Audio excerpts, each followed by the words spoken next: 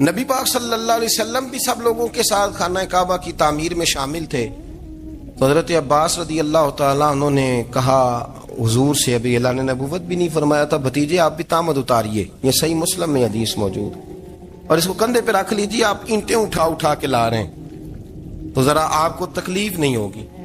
تو سرکار دو عالم صلی اللہ علیہ وسلم سے یہ بات کہی، اور پھر جلدی سے حضور کی تہمت کو نکال کے نا، حالانکہ لمبا کرتا پہنا ہوا ہے، تو وہ جیسے ہی ان کے کندھے پہ رکھا اینٹیں رکھنے کے لیے، تو سرکار تو زمین پہ گر گئے، بے ہوش ہو گئے، آنکھیں آسمان کی طرف، اور پھر حضور پکار رہے ہیں آزاری آزاری آزاری، میرا تامت دے دو، میرا تامت دے دو. کبھی کوئی شخص اس وجہ سے بھی بے ہوش ہوا ہے کہ میرے وجود سے کپڑا اتر گیا ہے؟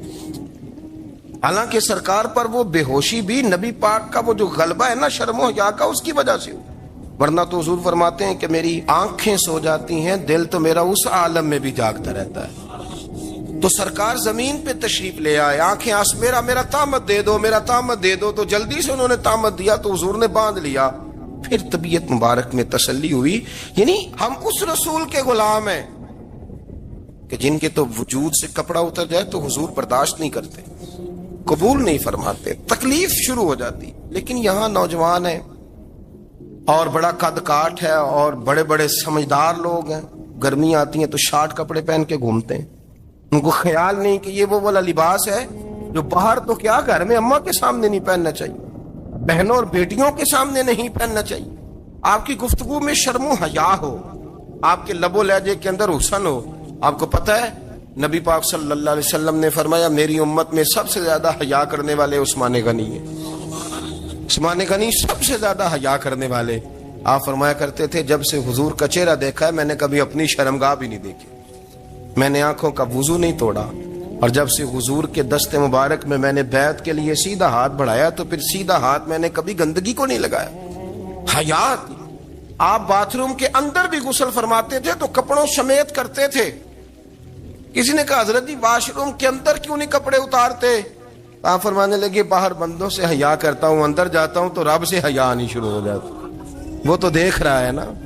تو میں جو بات آپ کی خدمت میں عرض کرنا چاہتا ہوں اس کو آپ سمجھیے گا میرے عزیز، کہ شرم والا مزاج، گفتگو بھی شرم والی، آنکھیں بھی شرم والی، لباس بھی شرم والا، دوستی یاری بھی شرم والی، بہت ساری ایسی باتیں. دیکھیں نا آپ ذرا، میں نے کہا کہ باتوں کو سن کے گزر نہ جایا کریں، اس کی گہرائی پر غور کریں.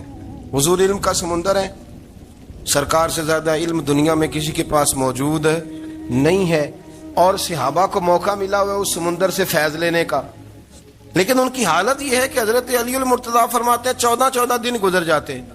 حضور سے کوئی سوال پوچھنا ہوتا تھا پر میں شرم کے مارے نہیں پوچھ پاتا تھا. 14 دن بخاری شریف میں موجود ہے. ایک دن نبی پاک صلی اللہ علیہ وسلم نے پوچھا صحابہ سے کہ وہ کون سا درخت ہے جس کے پتے نہیں گرتے، اور وہ درخت اس طرح ہے جس طرح مومن ہوتا ہے، وہ درخت میرے مومن کی طرح بتاؤ. حضرت عبداللہ ابن عمر فرماتے مجھے پتا تھا کہ وہ کھجور کا درخت ہے، لیکن چونکہ ابو بکر صدیق بھی بیٹھے ہیں، عمر فاروق بھی بیٹھے ہیں، مولا علی بھی بیٹھے ہیں، عثمان غنی بھی بیٹھے ہیں، اتنے جید لوگ بیٹھے ہیں، تو مجھے حیا آتی تھی کہ میں کیوں جواب دوں. کہتے سرکار نے کئی دفعہ پوچھا، لوگوں نے کئی اور درخت بتائے، پر فرمایا تمہارا جواب درست نہیں ہے. آپ حیا کے اس پہلو پر غور کریں کہ سوال کا جواب آتا ہے، سوال کا جواب، یعنی مجھے سوال کا جواب آتا اور پھر میں دوں نہ، مجھے بدعزمی نہ ہو جائے گی. یہ کیسے ممکن ہے کہ میری رات گزر جائے مجھے پتا بھی تھا اور میں نے بتایا نہیں. بہت سارے لوگ آ کے بہت ساری باتیں بتاتے ہیں، بہت ساری باتیں وہ سمجھاتے ہیں، تو ہم غور سے ان کا چہرہ دیکھنے لگ جاتے ہیں، کہتے ہیں یار اس کا تو دعویٰ تھا کہ میں سمجھنے آتا ہوں، یہ تو ہمیں سمجھا رہا ہے، چلو الحمدللہ ہم سمجھنے کو تیار ہیں. لیکن میرے عزیز پتہ بھی ہے جواب کا، علم بھی ہے، لیکن فرماتے ہیں میری حیا نے مجھے اجازت نہ دی کہ میں جواب دوں. آپ فرماتے ہیں پھر حضور سے صحابہ نے عرض کی کہ یا رسول اللہ آپ ہی بتا دیں وہ درخت کون سا ہے. تو حضور نے فرمایا بھئی وہ کھجور کا درخت ہے. تو آپ فرماتے ہیں میں دل میں کہہ رہا تھا کہ الحمدللہ میرا جواب درست ہے، حالانکہ میں نے جواب دیا ہی نہیں. تو لفظوں میں حیا، جملوں میں حیا، آنکھوں میں حیا، اٹھنے میں حیا، بیٹھنے میں حیا، چلنے میں حیا ایک خوبصورت حسن ہے. اور نبی پاک صلی اللہ علیہ وسلم نے فرمایا جب تو بے حیا ہو جائے نا پھر تو آزاد ہے، پھر تو جو مرضی کا، پھر تو جو. اس لیے بزرگ جب کسی کو بے حیا کہتے تھے نا، اللہ اکبر، اور جب کسی کو کہتے تھے نا یہ بے حیا ہے تو لوگ سمجھتے تھے کہ کوئی ہلکی سی بات کر دی، لیکن ان کا معنی یہ ہوتا تھا کہ بس بھائی اب اس کے ساتھ کوئی کلام کرنے کی ضرورت ہے، اس کو اب اصلاح کی ضرورت نہیں، یہ بے حیا ہے. کیا معنی؟ کہ اب یہ جو اس کے دل میں آئے گا وہ کرے گا، جو اس کی طبیعت چاہے گی وہ کرے گا، اب یہ کسی پہلو بھی قابو آنے کو تیار ہے، بے حیا ہو گیا. بے حیائی بہت بڑا عیب ہے. اور جو لوگ کہتے ہیں کہ ہمیں بالکل آزادی ہونی چاہیے، ہمارا اپنا جسم ہے تو ہماری اپنی مرضی چلے گی. ایک وزیر صاحب ہیں، پتہ نہیں میں ان کو جانتا تو نہیں، انہوں نے سینٹ میں تقریر کی ہے، میں نے ان کی بات سنی ہے. اس نے کہا نہیں بھائی، جسم رب کا ہے تو مرضی بھی تو رب کریم کی چلے گی، اور مرضی بھی اللہ کی. یہ مجھے تھوڑا سا مسئلہ ہے جسم پر، کبھی کبھی مجھے کثرت سفر سے الرجی ہو جاتی ہے. میرے ساتھ لوگ نا دل سے پیار کرتے ہیں، شاید ہی کوئی اچھا ڈاکٹر ہو جس تک میرے سنگی مجھے لے کے نہ گئے ہوں، پر جسم اللہ کا ہے نا، مرضی بھی جب چاہے گا صحت دے گا.